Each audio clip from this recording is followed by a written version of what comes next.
कहते हैं शराब का नशा और पैसों का गुरूर दोनों ही बनते रिश्ते बिगाड़ने और बसा बसाया घर तबाह करने के लिए काफी होते हैं। तो ऐसा ही कुछ बिहार के सारण जिले के छपरा गांव की रहने वाली लीलावती के साथ भी होता है, जब वो अपने लड़के रितेश के लिए लड़की देखने जाती है। हमें हमारे बेटे रितेश के लिए आपकी बेटी शोभा बहुत पसंद आई है। अगर आपको ऐतराज ना हो तो हम रिश्ता पक्का समझें। बिल्कुल पक्का समझिए आप इस रिश्ते को। हम तो कहते हैं अभी इनकी चट मंगनी पट ब्याह करा देते हैं। तो फिर देर किस बात की है? आज से ठीक 2 दिन बाद ही हम इनकी शादी करा देते हैं। क्यों, क्या ख्याल है आपका? जैसी आपकी इच्छा। हम तो जब आप कहो तब शादी कराने को तैयार हैं। शोभा हमारी इकलौती बेटी है। इसकी शादी के बहुत से अरमान हैं हमारे। इसकी शादी तो हम बहुत धूमधाम से ही करेंगे। ठीक 2 दिन बाद लीलावती रितेश और शोभा की शादी करा देती हैं। शादी के दिन लड़की वालों की तरफ से 8 ट्रक भर कर दहेज आता है, जिसे पहले तो लीलावती लेने से इनकार कर देती हैं, लेकिन बाद में लड़की वालों की जिद के आगे झुककर लीलावती जी दहेज के लिए मान जाती हैं। शादी के अगले दिन सभी लोग लीलावती के घर दुल्हन देखने आते हैं। अरे वाह लीलावती, तेरी बहू तो चांद का टुकड़ा लग रही है। तेरे तो भाग्य चमक गए ऐसी बहू पाकर। हाँ हाँ लीलावती, कहाँ से ढूंढ कर लाई है इस कोहिनूर के हीरे को, जो तन मन और धन हर तरफ से धनी है। सभी लोगों की तरह तरह की बातें सुनकर शोभा मन ही मन इतराने लगती है। उसे खुद के रूप और दौलत पर अभिमान होने लगता है। इसी तरह उसमें धीरे धीरे गुरूर आ जाता है। कुछ दिनों बाद, शोभा बिटिया, कहाँ हो? जरा चाय तो बना कर ला दो बेटा। मम्मी जी, मैं आपके लिए चाय बना बना कर थक चुकी हूँ। मुझसे नहीं होती अब आपकी जी हजूरी। सुबह से 2 बार चाय बना चुकी हूँ, लेकिन आपके तो नखरे कम होने का नाम ही नहीं ले रहे हैं। ये कैसी बात कर रही है बहू तू? मुझसे कोई भूल हुई है क्या?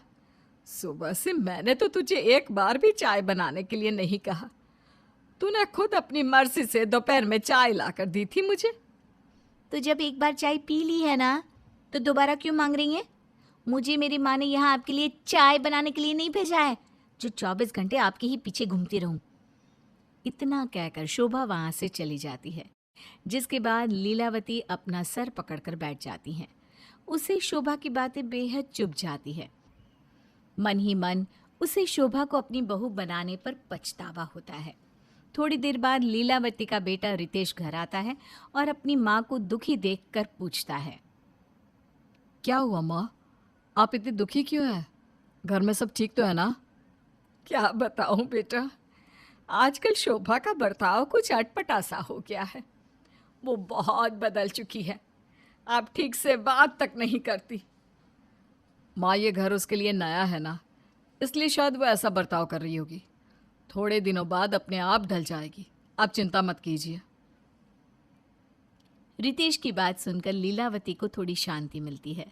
अब रितेश अपने कमरे की ओर चला जाता है, जहां वो देखता है कि शोभा बिस्तर में बैठकर आराम से टीवी देख रही होती है। अरे शोभा, तुम यहाँ टीवी देख रही हो और बाहर माँ अकेले काम कर रही है? जाओ जाकर माँ का थोड़ा हाथ बटा दो। रितेश की बात सुनकर शोभा आग बबूला हो जाती है। मैं कोई नौकरानी नहीं हूँ जो सुबह से रात तक घर के कामों में ही लगी रहूंगी। अगर इतनी ही परवाह है ना अपनी माँ की, तो कोई नौकरानी रख लो। घर में ये दिन में 4 टाइम चाय बनाना, खाना बनाना और फिर बर्तन धोना, मुझसे नहीं होगा ये काम। काम नहीं कर सकती तो मत करो, कम से कम टीवी तो मत देखो। माँ देखेगी तो उन्हें कितना बुरा लगेगा कि तुम यहाँ मौज कर रही हो और वो अकेले काम कर रही हैं। ये टीवी कोई तुम्हारी माँ का नहीं है जो मैं इसे ना देखूं। ये मेरी माँ ने दहेज में दिया है और इस पर सबसे पहला हक मेरा है। मैं जब चाहूं इसे देखूंगी और जब मन करेगा तब बंद करूंगी। तुम मुझे कुछ ना ही सिखाओ तो बेहतर होगा। इतना कहकर शोभा फिर से टीवी देखने लग जाती है और टीवी का वॉल्यूम बढ़ा देती है। रितेश अपना मुंह लटकाकर कमरे से चला जाता है। शाम के समय लीलावती के घर कुछ मोहल्ले वाले आ जाते हैं, जिनके लिए लीलावती शोभा के मायके से आए हुए लड्डू ले आती है और दो दो लड्डू सभी को खाने के लिए दे देती है। शोभा की नजर इन सब पर पड़ जाती है। वो लीलावती की तरफ आकर कहती है, ये सब क्या है मम्मी जी? आपने सारे लड्डू अपने मेहमानों को ही बांट दिए। जानती भी है कितने महंगे लड्डू थे ये।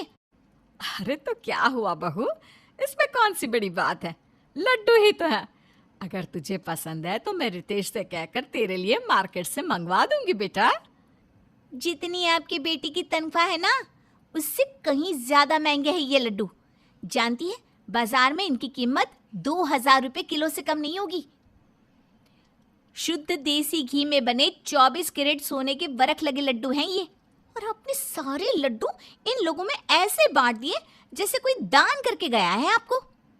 तू ऐसे क्यों बोल रही है बहू, ये हमारे मेहमान हैं और घर आए मेहमान को खाली पेट वापस नहीं भेजते। लीलावती और शोभा की ये बातें उनके घर में आए मेहमान भी सुन रहे होते हैं। मम्मी जी, वो सब मैं नहीं जानती। बस आज से आप मेरे मायके से आए किसी भी सामान को हाथ नहीं लगाएंगी, वरना मैं अपनी माँ को फोन करके सब बता दूंगी और अपने मायके चली जाऊंगी।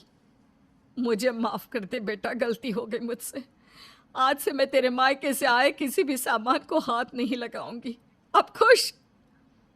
इतना कहकर शोभा जी अपने कमरे की तरफ जा रही होती है कि लीलावती, ये सब क्या है? हमने तो तेरी बहू की काफी तारीफें सुनी थी, लेकिन ये तो तारीफ के काबिल तक नहीं। सच में लीलावती, तेरी बहू तो बिल्कुल भी अच्छी नहीं है। भगवान बचाए ऐसी बहुओं से तो।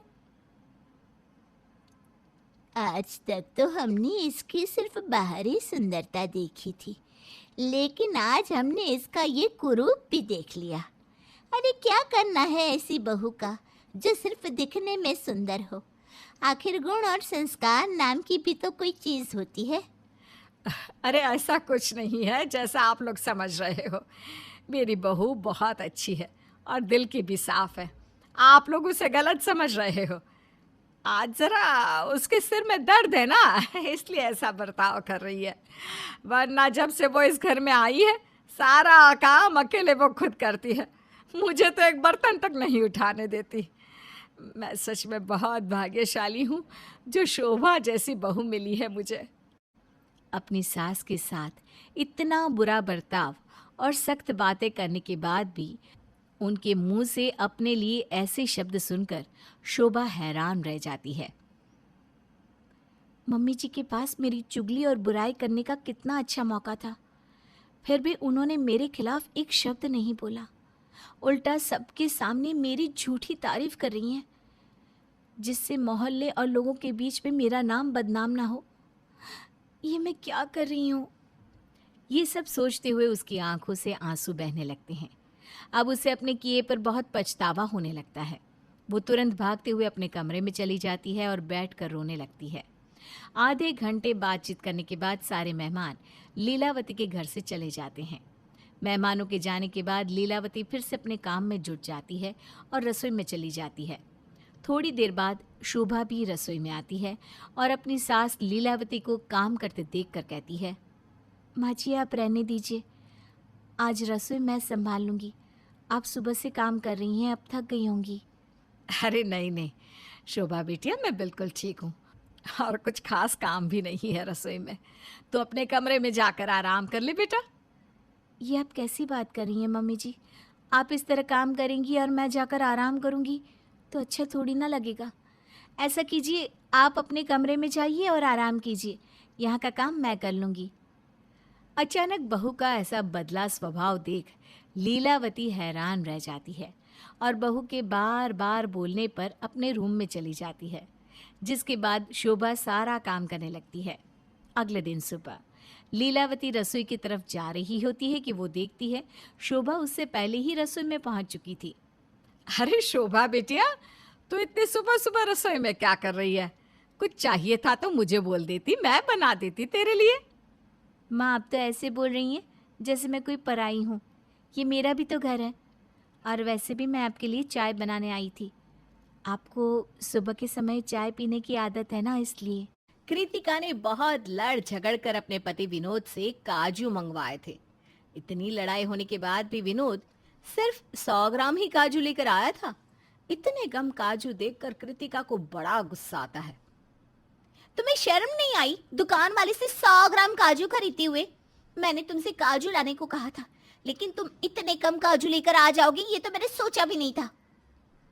अब काजू लेने में कैसी शर्म, और काजू का रेट पता है, आसमान छू रहा है। लोग तो 50 ग्राम खरीदते हैं, मैंने तो फिर भी तुम्हारे लिए 100 ग्राम खरीद लिया। धन्यवाद मेरे ऊपर इतना बड़ा एहसान करने के लिए। 100 ग्राम काजू देखकर कृतिका का मुंह बन जाता है और उसे गुस्सा भी बहुत आता है, पर बेचारी कर भी क्या सकती थी। कृतिका किचन में काजू रखकर आ जाती है।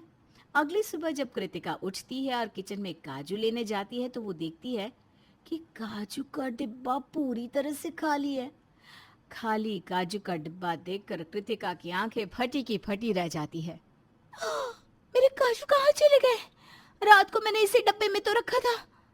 कृतिका को समझ में नहीं आता कि रातों रात आखिर सारे काजू कहाँ चले गए। वो पूरे रसोई में अपने काजू ढूंढने लगती है। तभी वहां हाथों में कुछ काजू के दाने लिए उसकी सास आती है और अपनी सास के हाथ में काजू को देखकर वो अपनी सास से कहती है, माँ जी, आपके हाथों में काजू कहाँ से आया? अरे कहाँ से क्या आया, घर में था। सुबह जब किचन में आई चाय बनाने के लिए तो मैंने घर में कुछ काजू देखे, ये थोड़े से बचे हुए थे, सोचा खा लूं वरना खराब हो जाएंगे, पता नहीं कब के रखे हुए होंगे। माँ जी, आप इतनी बड़ी नहीं है, और वैसे भी आपके घर में लड़ाई झगड़ा करना पड़ता है इन काजू के लिए, और तब जाकर 100 ग्राम काजू आते हैं घर में। और ये काजू मेरे थे, कल ही लेकर आए थे विनोद जी मेरे लिए, और आज अपने सारे हजम करती है। बहू, तू 100 ग्राम काजू के लिए मुझसे लड़ाई कर रही है? क्या तेरे माँ बाप ने तुझे यही संस्कार दिए है? और भूल मत, यह काजू तुझे मेरे बेटे ने दिए थे, तू अपने मायके से लेकर नहीं आई थी। अच्छा, तो आप ये काजू इसलिए खा गई क्योंकि ये काजू आपका बेटा लेकर आया था, और मेरे मायके वालों ने दिए होते तो आप इन काजू को हाथ भी नहीं लगाती, है ना? हाँ हाँ, नहीं लगाती। अरे 2 काजू क्या खा लिए, तू तो अपने संस्कार ही भूल गई।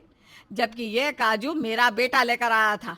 इन काजू पर जितना तेरा हक है उतना ही हक मेरा भी है। इतना बोलकर आरती वहां से चली जाती है।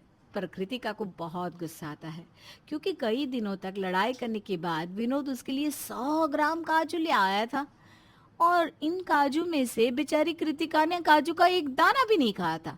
अब ऐसे ही कुछ दिन बीत जाते हैं। कृतिका अपने मायके आती है। अरे मेरी फूल सी बच्ची, कैसी है तू बेटा?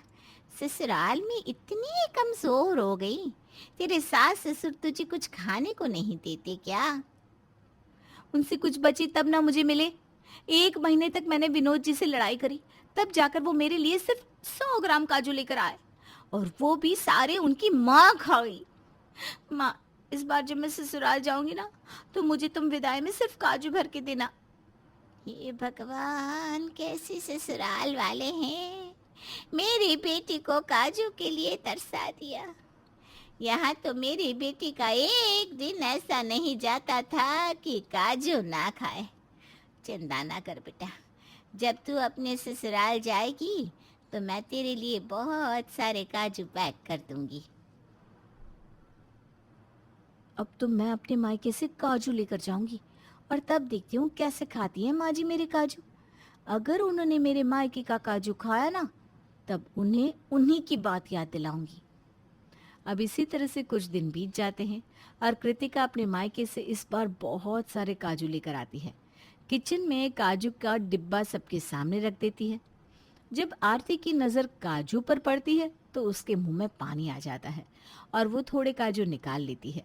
पर तभी वहाँ कृतिका आ जाती है और अपनी सास के हाथों से काजू लेकर कहती है, माँ जी, ये काजू आपका बेटा लेकर नहीं आया, ये काजू मेरे मायके के हैं, इन पर सिर्फ मेरा हक है, और ये काजू मेरी माँ ने सिर्फ मेरे लिए दिए है। याद है ना आपको? क्या कहा था आपने? हाँ, अरे मुझे याद दिलाने की कोई जरूरत नहीं है, मुझे सब कुछ अच्छे से याद है। मैं तो बस देख रही थी कि तेरी माँ ने कैसे काजू भेजे हैं। मुझे अपनी माँ पर पूरा भरोसा है। मेरी माँ ने अच्छी ही काजू दिए होंगे। आपको इसकी चिंता करने की कोई जरूरत नहीं है। कृतिका बड़ी अकड़ में उन काजुओं को अपने साथ ले जाती है। अपनी बहू की अकड़ देखकर आरती को बहुत गुस्सा आता है, पर वो अपनी बात से पलट भी तो नहीं सकती थी। अब समय यूं ही बीतता है और काजू अपने आप खत्म होने लगते हैं। ऐसे ही एक दिन मैं अपने मायके से 2 डिब्बे काजू लेकर आई थी। मुझे आए अभी अपने मायके से 1 महीना नहीं हुआ और मेरा एक काजू का डिब्बा तो खत्म भी हो गया। जबकि मैं तो इतने काजू खा भी नहीं रही, फिर भी मेरे काजू कहाँ जा रहे हैं? कहीं मेरे सारे काजू। कृतिका का शक अपनी सास पर जाता है और इसलिए कृतिका अपनी सास को रंगे हाथ पकड़ने की सोचती है। वो हर समय अपनी सास पर नजर रखती, पर एक बार भी उसने अपनी सास को काजू खाते हुए नहीं देखा। फिर भी उसके काजू तो बड़ी तेजी से खत्म हो रहे थे। कृतिका को समझ में नहीं आ रहा था कि आखिर उसके मायके से लाए हुए काजू जा कहाँ रहे थे। मैं 2 दिन से माँ जी पर नजर रख रही हूँ, पर इन 2 दिन में एक बार भी माँ जी ने मेरे काजू की तरफ देखा भी नहीं। फिर कौन है जो मेरे काजू खा रहा है? कृतिका अपने मायके के काजू को लेकर बड़ी परेशान थी। अब इसी तरह से 2 दिन बीत जाते हैं और एक दिन जब विनोद घर में होता है तो कृतिका घर के सारे काम खत्म करके अचानक से अपने कमरे में जाती है और देखती है कि उसका पति टिफिन में भरकर काजू खा रहा है। अपने पति को काजू खाता देख कृतिका अपने पति से लड़ाई करने लगती है। तो तुम हो काजू चोर। मैंने तुमसे काजू मंगवाया तो तुम मेरे लिए 100 ग्राम काजू लेकर आए, और जब मैं अपने मायके से काजू लेकर आई तो तुम टिफिन में भर भर के खा रहे हो।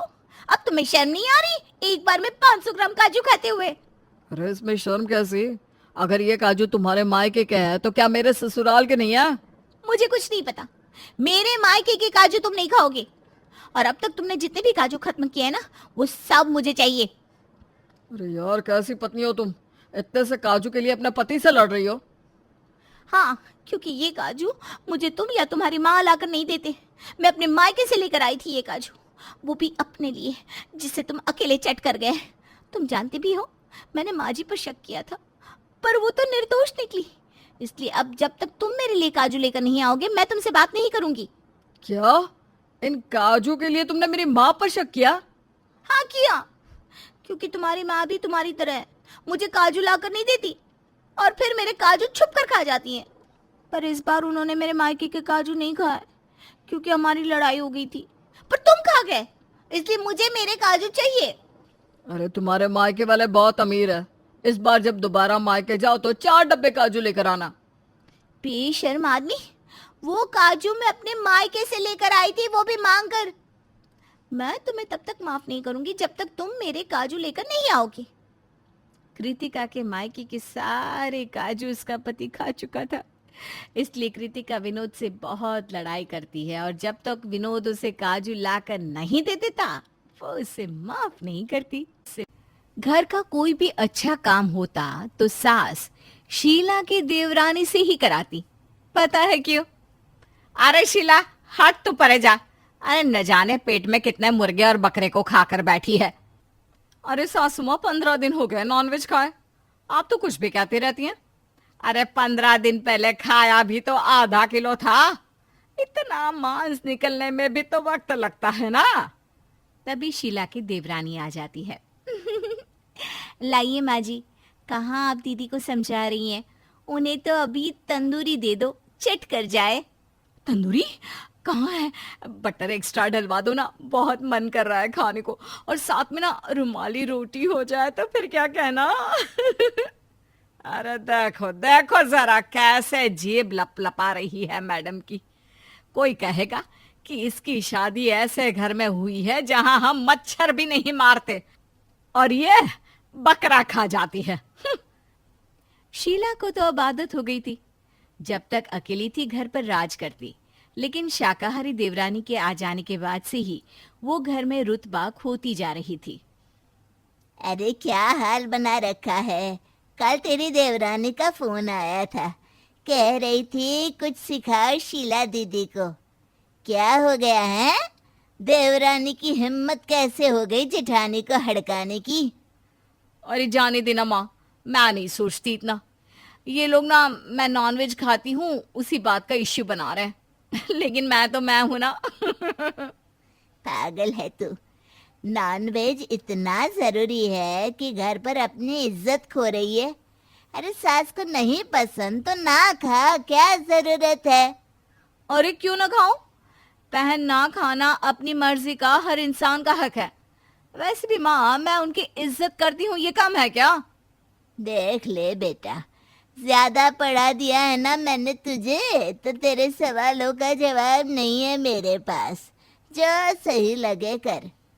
माँ फोन रख देती है और तभी घर के दरवाजे की बेल बजती है। अरे सत्यनारायण की पूजा है आज, लेकिन पंडित जी इतनी जल्दी कैसे आ गए? माँ देखिए, पंडित जी है या फिर कोई दीदी का नया नाटक। शीला कमरे में ही बैठी नेल पॉलिश लगा रही होती है कि सास की आवाज कान पर जोर से पड़ती है। अरे फटे मुंह, या किसने मंगाया है तंदूरी चिकन? अरे पता नहीं क्या घर पर पूजा है आज। आपका नाम शीना है? क्योंकि उन्होंने कहा था कि किसी को ये पैकेट ना देना और ना ही बताना कि इसमें तंदूरी चिकन है। सास को तो ये सुनकर और भी गुस्सा आ जाता है। वो जोर जोर से चिल्लाने लगती है। अरे फिट्टे मुंह, क्या बोल रहा है? घर है मेरा, मेरे घर में पूजा है, ऊपर से यह बहू मेरा सत्यानाश करवाने पर तुली है। अरे छोटी, जा जरा ये बड़ी के कमरे में पूछ तो क्या है, क्यों आज के दिन इसने तंदूरी मंगवाया? रहने दीजिए ना सासू माँ, क्यों उनके कमरे में जाकर अपना धर्म भ्रष्ट करना। और क्या करेंगी बात करके। दीदी को जब पता है कि पूजा है तो रुक जाती एक दिन, लेकिन नहीं। अरे मेरी माँ ने तो इस घर में शादी ही ये देखकर की थी कि लड़की की माँ पूजा पाठ वाली है, धर्म की ज्ञानी है। और तभी वहां ससुर जी आ जाते हैं। अरे बस कर बहू, इतनी क्वालिटी तो मेरी माँ ने भी नहीं देखी थी इसकी जब मेरी शादी करवा रही थी तो। अरे चुप रहो, गलत क्या बोल रही है वो? मैं हूं धर्म की ज्ञानी, और हाँ, इस घर में नॉन वेज नहीं आएगा, बोल दिया तो बोल दिया। तभी वहां शीला आ जाती है। वो घर का माहौल देखकर समझ जाती है कि दाल में कुछ काला है। क्या हो गया सासू माँ, ये कुमकुम की तरह लाल क्यों हो रही हैं आप? बता रही हूँ बहू मैं तुझे, अपनी हरकतों से बाज आ जा, नहीं तो थोड़े दिन छोटी के साथ रह ले, देख कैसे रहा जाता है ससुराल में। अब बड़ी शीला को गुस्सा आ जाता है। माँ जी, मैंने क्या गलत किया है? मुझे तो समझ में ही नहीं आता। अरे आपने कहा नॉन वेज छोड़ दो, मैंने वो भी छोड़ दिया, और क्या कर लूं? छोड़ दिया? अरे वाह, अच्छा, पागल समझा है, हैं? छोड़ दिया या कल फिर? सास जैसे ही शीला को उसके नॉनवेज ऑर्डर के बारे में बता रही होती है कि देवरानी, अरे क्या सासू माँ, आप भी किससे बात कर रही हैं? जाने दीजिए ना। शीला जो देवरानी पर पहले से ही गुस्सा थी और गुस्सा हो जाती है। क्या जाने दे, हाँ बताओ? अरे छोटी, तुम छोटी हो, छोटी जैसी रहा करो। मैं नहीं बोलती इसका मतलब ये नहीं कि मैं समझती नहीं हूं। देख शीला, तू जबान मत लड़ा, माना तू काम करती है, लेकिन छोटी ने मुझे समझा है, वो जानती है कि मैं कितनी बड़ी पुजारन और धर्म की ज्ञानी हूं। बहू सास की बात आंख फाड़ फाड़ कर सुन रही थी, कान खोल कर देख रही थी। और क्या है ऐसे देख रही है, जैसे सांप सूंघ गया है तुझे? ये क्या बोल रही हैं आप? ज्ञानी, पुजारिन, ठीक तो है ना? किसने ये सारी बात डाली है आपके मन में? किसने क्या? मैंने डाली है। सासू माँ तो जल्द ही पूरा घर मेरे नाम करके संन्यास लेने वाली है। क्यों माँ जी? क्या तुम्हारे नाम करके? और हम? अरे सब मोह माया है पतिदेव, ये बच्ची सही कह रही है, ये शुद्ध शाकाहारी है, इसके अंदर तो स्वयं भगवान वास करते हैं। वरना ये शीला, इसने तो घर में पूजा वाले दिन भी तंदूरी मंगवा लिया था ऑनलाइन। शीला को सास की बात सुनकर हैरानी होती है। कैसी बात कर रही हैं आप? मैंने तो कितना कम कर दिया है नॉनवेज खाना, और मेरे पास तो कोई ऐप भी नहीं है जिससे मैं खाना मंगवाऊं घर पर।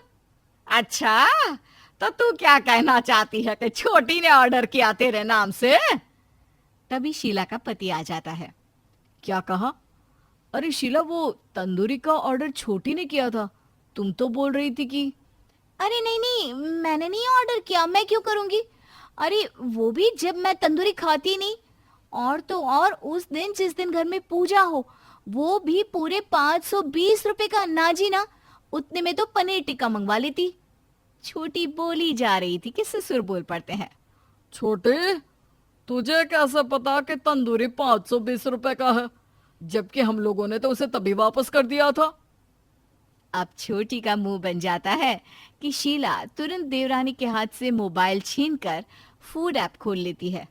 ओहो, देखिए तो, इसी ने ऑर्डर किया था, वो भी मेरे नाम से। कमेंट में लिखा है कि सिर्फ शीला के हाथ में ही दे। सास छोटी की तरफ देखती है। मुझे माफ कर दो। वो क्या है ना, सासू माँ के दिल में जगह बनाने के लिए मैं ऐसा कर रही थी। वो बड़ी दीदी को बहुत मानती थी, तो मेरी माँ ने ही मुझे आइडिया दिया था। अपनी बेटी की खुशी के लिए माएं आइडिया तो देती रहती हैं, लेकिन उसे मानकर घर को खराब करना है या नहीं, ये तो जो बहू ससुराल में रह रही है वही समझ सकती है। अच्छा हुआ माँ जी के सामने कम से कम तुम्हारी हकीकत तो खुली।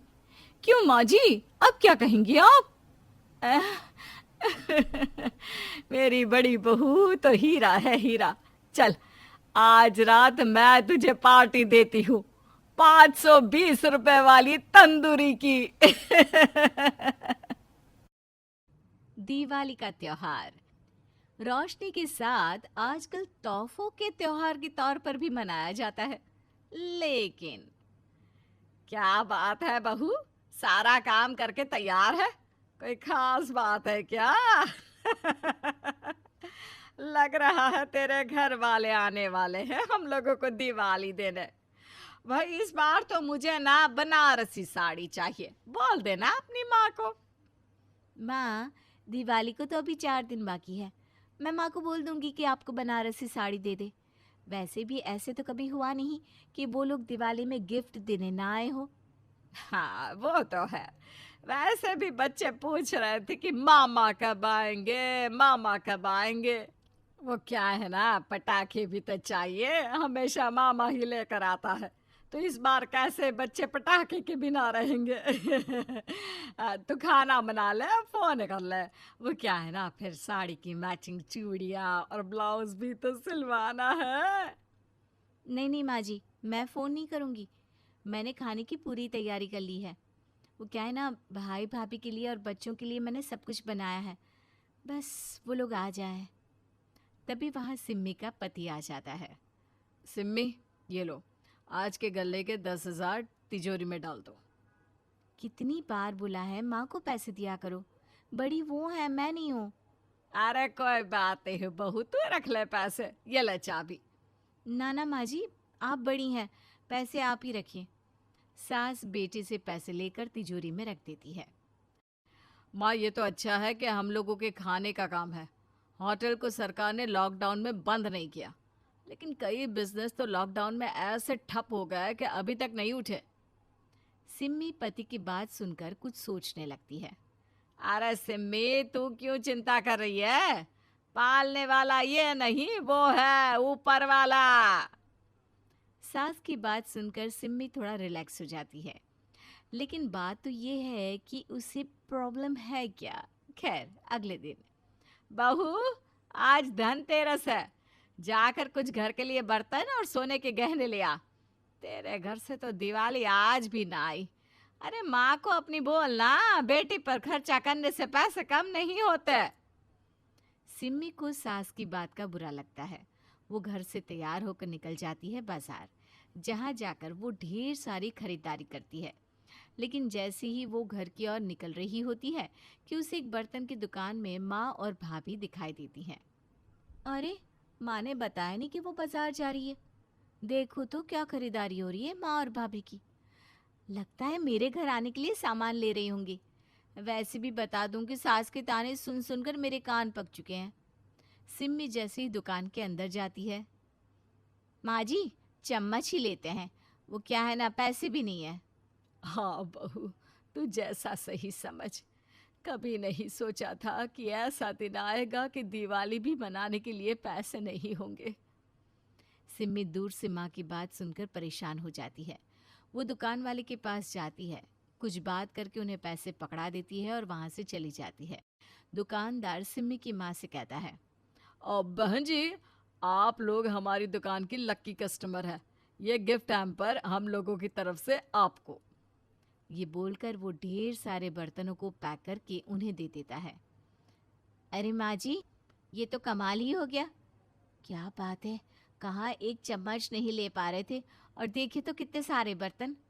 हाँ बहू, इसमें से एक बर्तन अलग कर देना, सिम्मी को भी तो दिवाली देने जाना होगा। हाँ माँ जी, आप ठीक बोल रही हैं। अब दोनों ही घरों में धनतेरस की पूजा होती है। पूजा के बाद सिम्मी की सास कहती है, तेरे घर वाले तो आज भी नहीं आए हैं। जी वो माँ का फ़ोन आया था, कह रही थी कि आज रात का खाना वो हम लोगों के साथ ही खाएंगे। रात को क्यों बुलाया? वो क्या है ना माँ जी, आज मुझे बाज़ार का बहुत काम था, तो मैंने सोचा मैं दिन में तो घर पर नहीं रहूँगी, आप अकेले इतने लोगों की खातिरदारी में परेशान ना हो जाए, इसलिए। हाँ ठीक है ठीक है, चलो कम से कम आ तो रहे हैं, रात में ही सही। दिन में सिम्मी फिर तैयार होकर बाजार को निकल जाती है। फिर वो अपने पति के होटल में जाती है। अरे क्या बात है सिम्मी, तुम आज होटल में, क्या हुआ? देखिए, माँ को रोज़ हर साल की तरह इस साल भी मेरे मायके से आने वाले गिफ्ट का इंतज़ार है, लेकिन लॉकडाउन के कारण मेरे घर वाले इस बार तोहफे देने नहीं आ पाएंगे। यहाँ तक कि मायके में भाई के बच्चों के पास तक इस साल नए कपड़े और पटाखे नहीं हैं। मैं क्या करूँ, कुछ समझ में नहीं आ रहा है। माँ जी को क्या बताऊँ? पति जो काफ़ी समझदार था, अरे इतनी सी बात, रुको। वो अपने मैनेजर से कहता है, रवि, तुम होटल का ख्याल रखो, मैं 2 घंटे में आ रहा हूँ। अरे क्या हो गया, कहाँ जा रहे हो, मेरी बात तो समझो। सब समझ गया हूँ, चलो मेरे साथ। पति सिम्मी को लेकर बाजार जाता है। वहाँ उसके मायके वालों के लिए कपड़े, मिठाई, पटाखे और सजावट का सारा सामान लेता है। साथ ही, सिम्मी, अब जो भी तोहफे तुम्हारे घर से हमारे घर के लिए आते हैं ना, वो भी खरीद लो। सिम्मी भी सास के लिए साड़ी, सभी के लिए कपड़े, मिठाई और पटाखे ले लेती है। अरे क्या करना है इतना सारा सामान, क्या करना चाह रहे हो वो तो बताओ। चलो अब तुम्हारे मायके जाते हैं। सिम्मी का पति उसे मायके लेकर जाता है और सारा सामान मायके में रख देता है। बुआ पटाखे लेकर आई है। थैंक्स बुआ। अरे सिम्मी दीदी, हम लोग आज आने ही वाले थे दिवाली के लिए, वो क्या है ना, बस घर के काम ज़्यादा हो गए थे। दामाद जी, आप क्यों इतना सारा सामान लेकर आ गए? बेटी के घर का लेना हम लोगों को शोभा नहीं देता। अरे कैसी बात कर रही हैं माँ जी, बेटी हो या बेटा हो, है तो औलाद ही ना, और औलाद का फ़र्ज़ होता है कि वो अपने घर वालों को कोई कमी ना होने दे। सिम्मी पति को देखती रहती है। और हाँ, ये सारा सामान है जो आप लोगों को शाम को लेकर हम लोगों के घर आना है। हम लोग काफ़ी शर्मिंदा है, वो क्या है ना, इस साल लॉकडाउन के कारण काम नहीं चल पाया तो पैसे की कमी रही। सिम्मी पति को देखकर खुश हो रही थी। भैया ये मेरा भी घर है और यहाँ की खुशी भी मेरी जिम्मेदारी है। भैया काम को सेट होने में वक्त लगेगा, बट आई एम श्योर अगले साल तक हम फिर वैसे ही दिवाली मना रहे होंगे। लेकिन इस साल की दिवाली हमारी ओर से। रात के खाने में मैं आप सबका इंतज़ार करूँगा। सिम्मी पति के साथ घर के लिए निकलती है। रास्ते में, थैंक्स, कैसी बात कर रही हो? भैया की ही जिम्मेदारी नहीं है, कुछ जिम्मेदारी बहन की भी बनती है। हाँ वो तो है, लेकिन ये भी ज़रूरी नहीं कि हर किसी का पति आपकी तरह सपोर्टिव और समझदार हो।